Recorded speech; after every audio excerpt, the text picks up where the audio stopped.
Kasi ganitong negosyo dapat talaga kompleto parang tulad ng pagluluto, kailangan talaga kung masarap yung luto mo, kailangan maraming rekado, maraming mga flavor na ihalo mo sa lulutuin mo. So tulad ng ganito ka na negosyo na dry goods, so kailangan talaga marami, halos lahat kung kaya mong bilhin lahat ng klase ng mga fashion na lumalabas.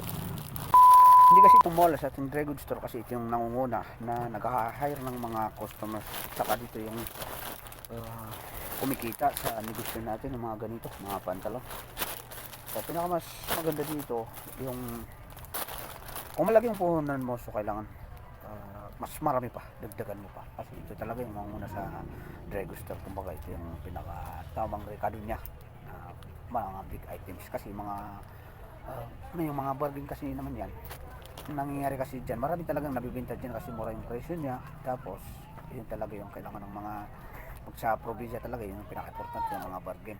Kaya lang itong mga big items, itong mga nakaalalay sa ganitong sitwasyon na dry goods, kasi dito yung may malalaking value na pag nakarami ka, so naka-jackpot ka na, maganda na yung pagbibinta mo.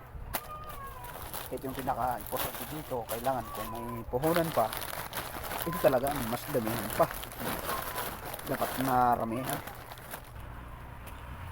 Dito kasi sa probinsya hindi naman sa kanila importante yung mga original, kasi ang kailangan nila yung mga kayang bilhin ng mga budget nila. So ito yung pinaka-importante sa kanila, yung mga mumurahin lang, yung mga pantalon. So ito kasi mga mumurahin mga pantalon lang na sumasabay sa uso ngayon.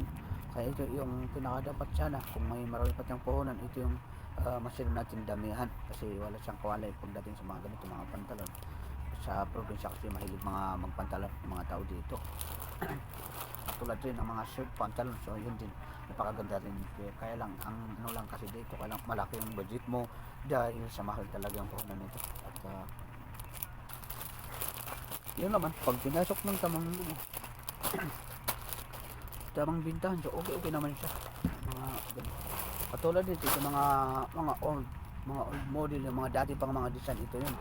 So ngayon binalik na naman nila ngayong 2026. Ito kasi mga nakarang taon, ito mga model nila noon na malalaki mga pantalon. Pag sinuot mo sobrang laki talaga niya, pati yung mga shirt niya. So ngayon binalik na ibalik na naman nila, kasi pinakapatok pa rin talaga, hindi pa rin maluluma yung mga dating disenyo ng mga paninda, mga design. So ngayon ito bumalik na naman. So kokode lang yung nakuha namin ito. Tapos yun nga, sobrang mahal yung presyo niya. So ito lang yung natira. So ngayon mag-aabang na naman tayo kung meron na naman silang mga bagong design, at yun na naman yung kukunin natin. Pag kasi ganitong negosyo dapat talaga kompleto parang tulad ng pagluluto, kailangan talaga kung masarap yung luto mo, kailangan maraming rekado, maraming mga flavor na ihalo mo sa lulutuin mo. So tulad ng ganito ka na negosyo na dry goods, so kailangan talaga marami, halos lahat kung kaya mong bilhin lahat ng klase ng mga fashion na lumalabas, so bilhin mo mas marami yung mga big items, at pati na rin yung mga bargain. So yun ang pinaka-important, kung pwede mo sila i-match ng makukuha mo lahat ng mga disenyo at mga design ng mga mumurahin, at saka yung mga big items. So yun guys, huwag kalimutan ang ating mag like and comment sa ating video. So hanggang dito na lang, hanggang sa muli.